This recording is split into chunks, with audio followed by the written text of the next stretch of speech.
Rica Magisterio Nacional. Hoy estamos viviendo una tercera ola de contagio por esta pandemia que no ha cesado.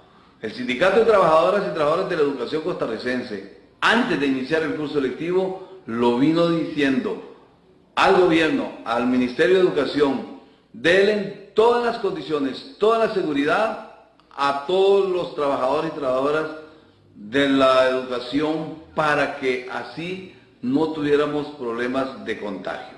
Pero hoy nosotros insistimos: vacúnese al Magisterio Nacional. Las estrategias de regresar que había elaborado el Ministerio las dio con una situación anterior. Hoy debe de evaluarse y revisarse si esos protocolos sirvieron, si dieron todos los resultados necesarios. Esa evaluación no se ha dado, por lo tanto, con las medidas de restricción que hoy se están dando nuevamente, debemos también incluir a que el curso lectivo presencial vuelva a lo virtual, para que así también colaboremos en que la pandemia baje el grado de contagio, y además para que haya oportunidad de que el Ministerio valore si esa estrategia de regresar cumplió con los objetivos. Hoy hay otra situación. Nosotros lo dijimos: vacúnese al Magisterio Nacional en su generalidad, pero no fuimos escuchados. Por eso nosotros, como Sindicato de Trabajadores y Trabajadoras de la Educación Costarricense, preocupados en primera instancia por la salud y por la vida de cada ser humano, nosotros le pedimos a la ministra, al gobierno, a la Comisión de Emergencia: suspenda la presencialidad al menos por un mes para ver cómo resulta esto, y hay que crear nuevos protocolos ante esta nueva ola de contagio que hay. Nosotros insistiremos para que también el curso lectivo pueda desarrollarse de la mejor forma virtualmente, que dándole todas las herramientas y toda la protección a los compañeros y compañeros, tanto trabajadoras y trabajadores de la educación, como a todo aquel alumnado. Así es que llamamos nuevamente a la ministra de Educación para que esa presencialidad la suspenda y continuemos con la virtualidad.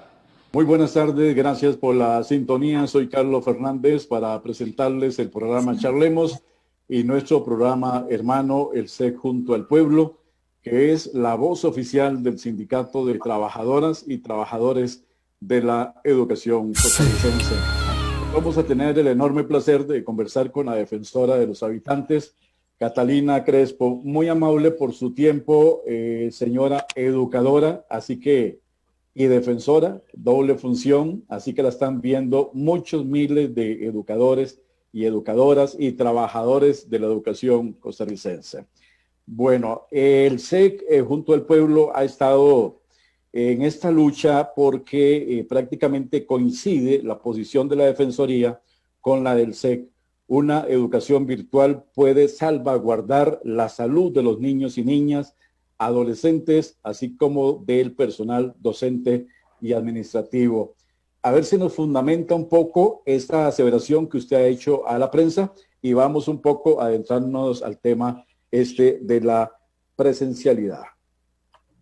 Don Carlos, bueno, un gusto estar aquí, más bien muchas gracias por la invitación, y un gusto y un gran saludo al magisterio y a todos los educadores que nos están escuchando.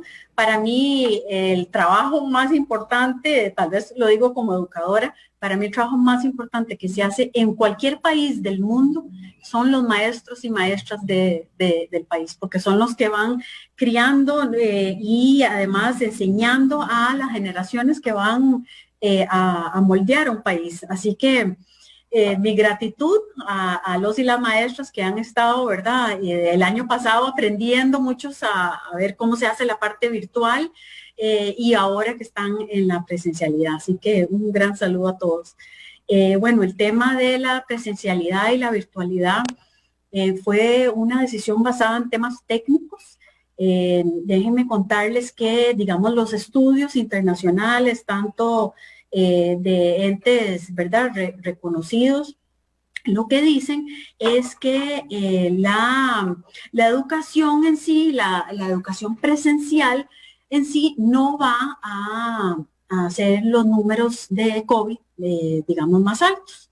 Pero aquí está la diferencia y aquí es donde la Defensoría hace un alto. ¿Y qué es lo que están diciendo? Si la transmisión comunitaria es alta, hay dos cosas. Uno, si la transmisión comunitaria es alta, ¿qué es lo que está pasando en nuestro país? Y dos, que los servicios de salud, hospitales, UCIs están colapsados. Esa es una y la razón más importante para pedirle a los gobiernos a que se pasen a la virtualidad. Y basado en esos estudios que claramente digamos, los especialistas en infectología han hecho, por eso es que la Defensoría dijo, ok, aquí hay que tener los cuidados del caso. ¿Por qué? Porque sí, efectivamente también, por otro lado, los niños y niñas, el contagio no es muy alto. Sabemos que el virus o el COVID en los niños y niñas no les va a afectar mucho, pero también están los maestros, maestras administrativos, y además recordamos que esos chiquillos, ¿verdad? Y esas chiquillas van para la casa. Entonces, ¿qué pasa cuando llegan a la casa? Está la abuelita y los maestros también y maestras están ahí. Entonces, ahí es cuando hay que tener cuidado. Entonces, hay que verlo desde un punto muy claro. Cuando empezó la pandemia, cuando empezaron las clases, que fue febrero de este año, digamos, a abril más o menos se tenía que el promedio de contagios andaban como en 300 y resto personas, ¿ok? Entonces ahí estamos hablando que eran unas tasas bajas o moderadas, ¿verdad? De hospitalización, de contagio. Entonces estaba bien, más bien era importante abrir las escuelas, porque no podemos dejar a nuestros chicos y chicas que se vayan quedando atrás. Pero imagínense que ese número que yo les dije de 300 y resto de contagios, de personas contagiadas, se fue a principios de abril. Hoy en día, a principios, al 3 de mayo, vea la tasa, pasó de 300 y resto a 2.000 y resto. Y eso es un número ya muy alto. Y es un número de transmisión comunitaria muy alto y niveles hospitalarios que ya, como vimos el viernes, ¿verdad? Los gerentes de la caja hicieron un llamado a la Comisión Nacional de Emergencia para que decretara alerta roja. Entonces, la situación hay que manejarla preventivamente. Cuando ya uno ve los números subiendo y las infecciones subiendo, lo mejor es decir, ok, las escuelas en este momento, bajo este parámetro, ¿qué se puede hacer? Y hay que irse a la virtualidad. ¿Lo ideal es la virtualidad? Pues no, yo creo que todos los educadores sabemos que es más fácil hablarle a un chiquillo, una chiquilla cuando está de frente, y además uno ve, ¿verdad?, cómo está psicológicamente, cómo está aprendiendo, pero la situación no es ideal. Hoy en día estamos lidiando con muchos otros temas, entonces hay que hacer lo mejor con lo que tenemos y además escuchar a los especialistas que nos dan pues esta información. Estamos con la defensora de los habitantes, Catalina Crespo, dando declaraciones al programa Charlemos de Radio Actual y al programa El SEC junto al pueblo. Usted ha dicho que hay que decretar una suspensión temporal e inmediata de las clases presenciales. A raíz de todas estas decisiones que se están tomando a partir de mañana, ¿usted considera que ya es el momento de que el gobierno de la República decrete esta suspensión temporal e inmediata? Sí, señor, sí, don Carlos, definitivamente. Y nuevamente, eso es basado en los dos temas que dicen los especialistas mundiales, que son las dos razones por las cuales se debería de cambiar de educación presencial a educación virtual, que son nuevamente infecciones, transmisión comunitaria alta, que es lo que está pasando en nuestro país. Nuevamente pasamos de abril de 300 y resto a más de 2.000 ahora en mayo. Y la segunda es los niveles hospitalarios, donde tenemos a las UCIs colapsadas. Cuando eso sucede, ya hay que hay que controlar y esta propagación de enfermedades. ¿Para qué? Para proteger a los maestros y maestras, al personal, a los y las estudiantes de las escuelas. Es una protección en general de todos los chicos, chicas y adultos que están yendo a las escuelas. Y por eso es tan importante decretar eso. Ya que el gobierno pues puede ver una solución. Muchas de esas puede ser, bueno, mira, este cantón está en alerta naranja, entonces ya hay que hacer, ¿verdad? Una planificación muy clara. Entonces, ¿qué hacemos? Si este cantón está así, entonces mandemos a los maestros 2 semanas asá, o sea, o lo hacen de país, pero ya eso ya le toca al gobierno esa planificación. Al MEP y al Ministerio de Salud le toca esa planificación, pero sí es necesario. Y nuevamente, esto es basado en datos. Esto es basado en lo que nos dicen los especialistas inmunólogos a nivel internacional y en relación con lo que es los centros educativos de cuándo pasarse de lo presencial a lo virtual. Bueno, el Ministerio de Educación Pública ha hecho cálculos y ellos consideran que ahí no está, digamos, el foco de infección en los centros educativos. ¿Usted ha podido revisar estos argumentos y estos reportes del Ministerio de Educación Pública que sostienen que no hay peligro de ese convivio de educadores, trabajadores de la educación y los mismos estudiantes, y le ponemos otro elemento como son los padres de familia? Bueno, ahí volvemos digamos, el tema que hablé, cuando la transmisión comunitaria está baja y cuando los niveles hospitalarios están bien, no es necesario. Entonces, no es necesario, digamos, cancelar o pasar a educación virtual, y es correcto. Normalmente, en condiciones normales, bueno, no quiero decir normales porque el COVID no son condiciones normales, pero yo creo que es nuestra nueva normalidad y tenemos que acostumbrarnos a que esto es lo que nos toca y hacer lo mejor de lo que nos toca y basado en la evidencia.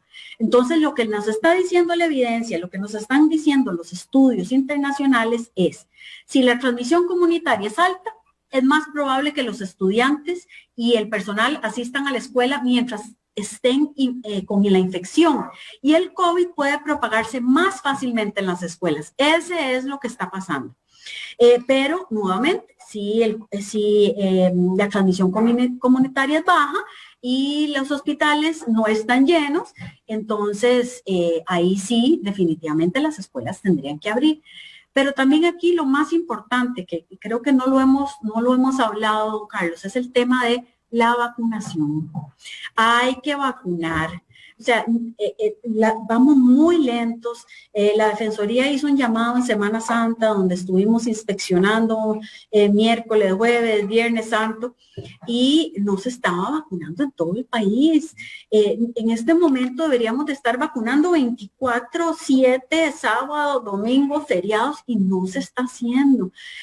Por un lado, a mí me ha llegado la gente y dice, bueno, es que Costa Rica no tiene la capacidad. No.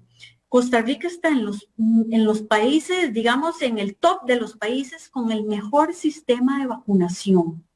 Entonces, sí tenemos la capacidad de estar vacunando a la gente, pero tenemos que llegar a vacunar a esa gente. Otra cosa que me preocupa un poco es, bueno, hoy el señor presidente de la República dijo que compraron 2 millones de dosis nuevas de Pfizer. Bueno, pero necesitamos ver cuándo van a llegar, cuándo las van a poner, porque las podemos comprar hoy y nos llegan en 6 meses. Hay que ver esas cosas. Y el otro tema es si el Ministerio de Salud solo compra vacunas que están aceptadas o que están autorizadas por el FDA de Estados Unidos. Hay otras vacunas más. Entonces está la Pfizer, está la Moderna y está la Johnson. Entonces, ¿qué es lo que está haciendo el gobierno para conseguir la Pfizer? Ahí que ya sabemos, pero ¿qué pasa con la Moderna y qué pasa con la Johnson? Entonces, hay ciertas cosas que como defensora, que mi rol es defender a los y las habitantes, es fiscalizar al gobierno, es llamarle la atención al gobierno cuando no está haciendo el trabajo que tiene que hacer. Y esto es lo que pasa con la vacunación. Tiene que vacunarse, hay que vacunar. Si imagínense que si tuviéramos a todos los maestros y maestras vacunados, sería mucho menos el problema. Si tuviéramos ya